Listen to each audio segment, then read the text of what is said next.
Good morning. This is Valerie Shoup once again from Heritage Institute of Sustainability. And today we are continuing on our sustainability series, creating a sustainability plan for your city or for your campus. Today we are just covering the SWOT analysis.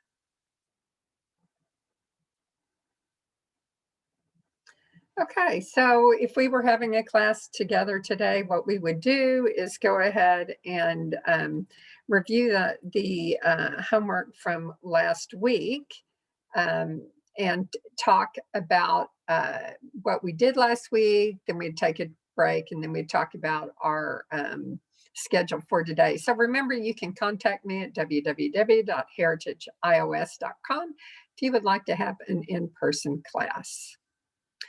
And of course, the first thing we would do is review our homework. And we talked about in class number 2, the culture, who are the people of your city or town. We talked about policies, sustainability policies. And then we were going to create a survey for your town or your campus to get more information. And then we were going to talk about the history of your campus or of your city or town. And you were going to look at the policies and determine if there's a gap analysis for the policies. So those are all things you would have occurred in the last class. Okay. Today we're going to talk about SWOT analysis, creating a SWOT analysis, and a little bit about brainstorming.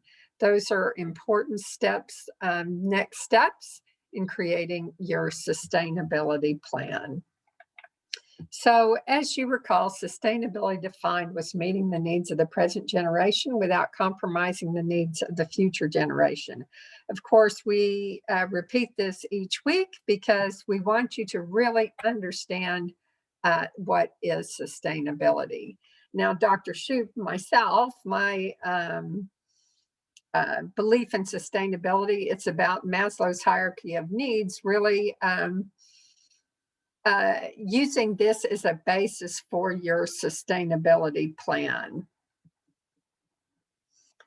As we've talked about before, of course, there are the 3 spheres of sustainability: the social, the environmental, the economic. Okay, and all of these spheres overlap with each other. So you have social, environmental justice, environmental economic, which has to do with like energy efficiency, economic personal security, profit, cost savings, economic growth, economic social, of course, and brings into light business ethics, fair trade, and workers' rights. Okay, so today we're going to discuss the sustainability, the SWOT analysis. So you want to understand your city or your community that you're creating this plan for. And you want to create a risk analysis. It's part of looking inward at the city. What are the risks inside of your city? What things have you not adequately covered or believe need to be worked towards?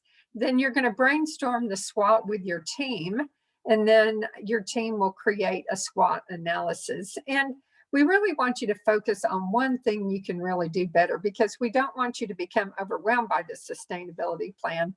What we want you to do is create your SWOT analysis and really focus on one thing you can do better and take it one step at a time.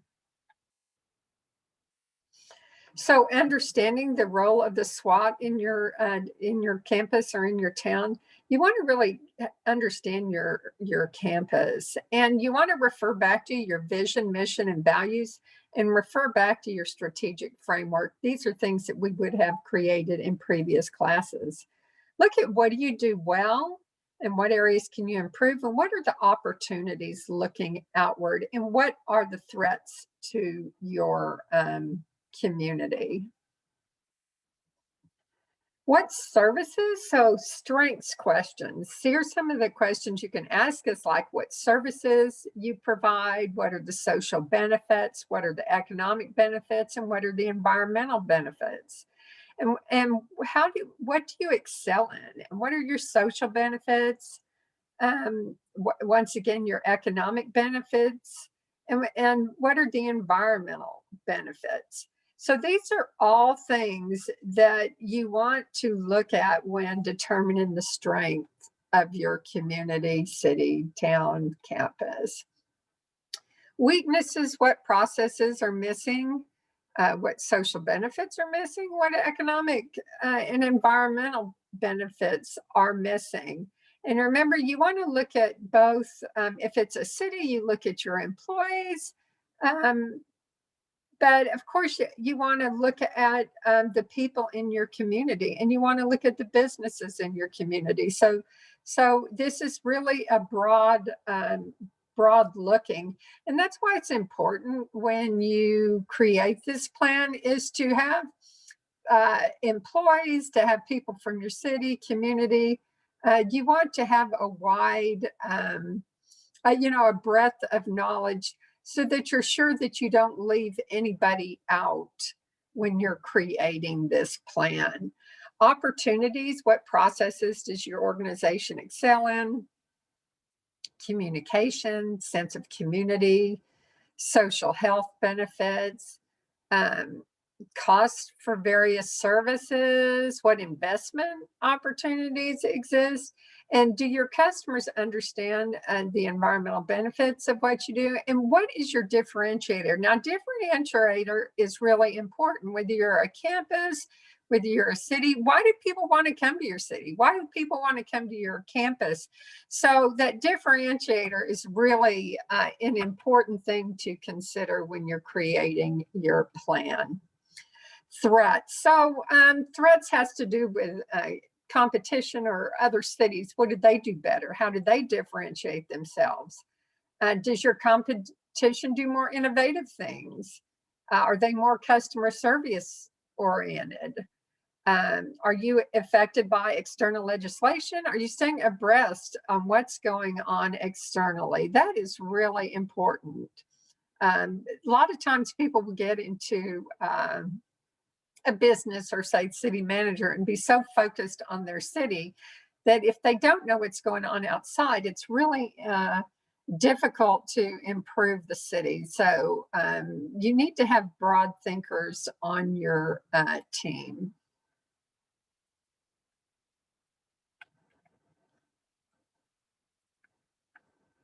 Okay, so here's an example of what a SWOT looks like.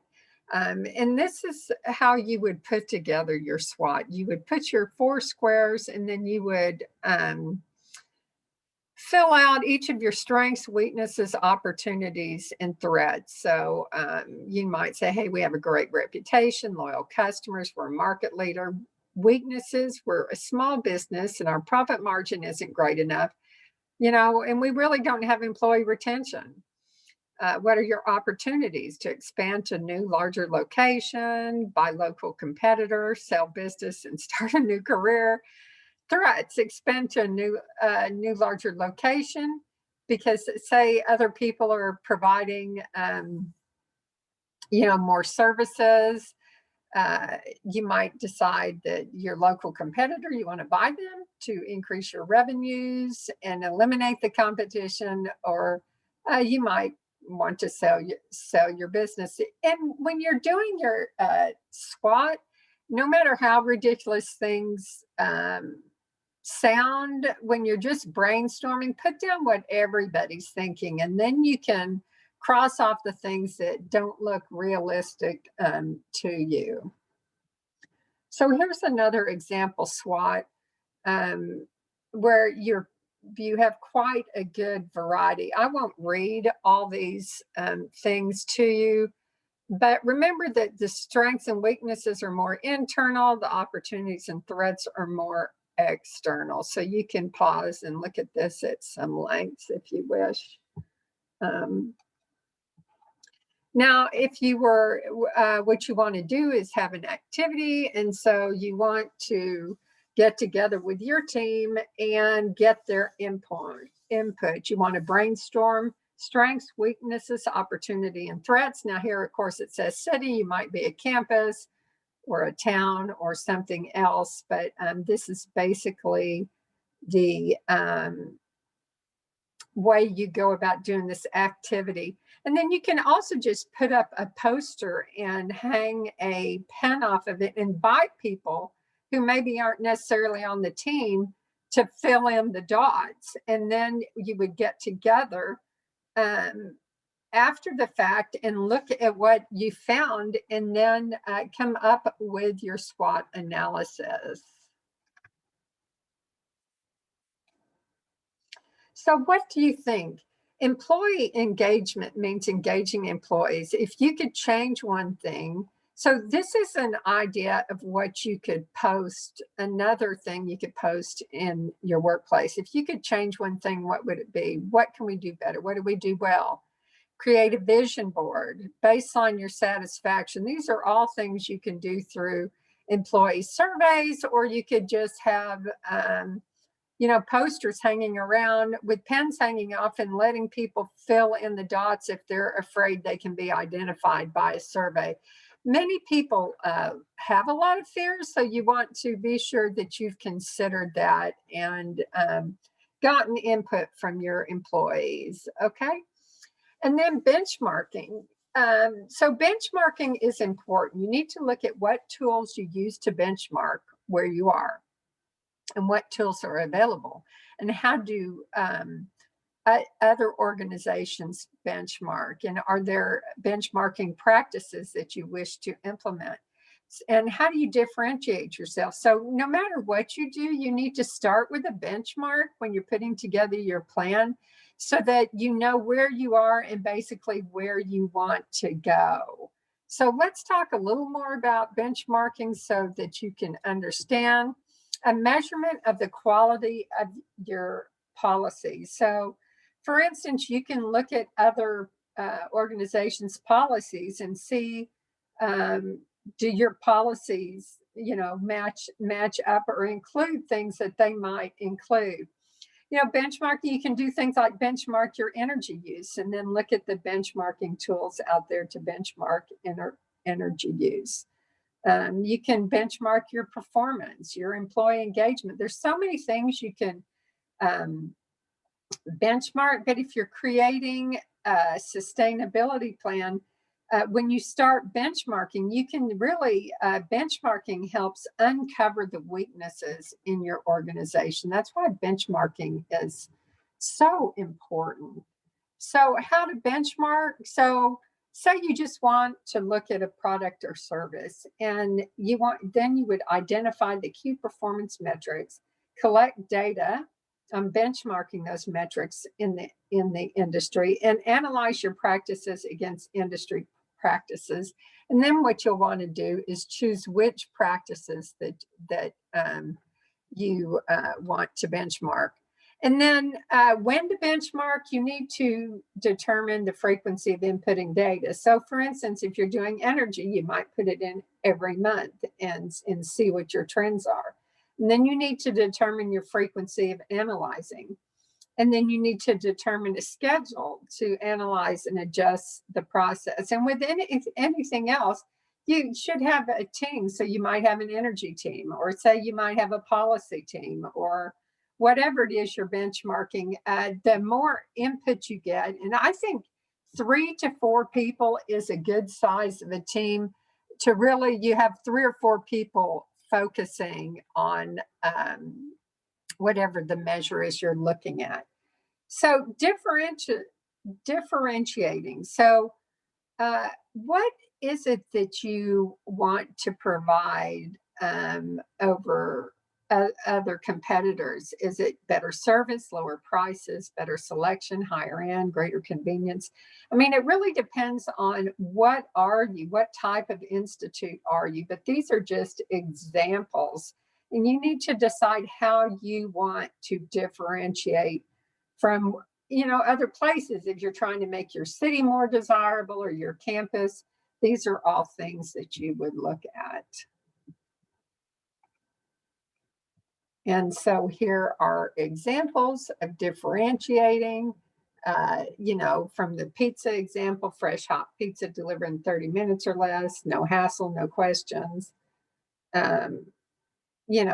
So there's many things you can do. I won't read all these off to you, but just take a look at some of these, and so it can help you understand examples of differentiators. So then you would do an activity. What you would do next is meet with your team, discuss benchmarks with your team, brainstorm a list of benchmarks you may wish to choose, brainstorm benchmarks others use, and determine frequency of benchmarking. And you want to determine how your team differentiates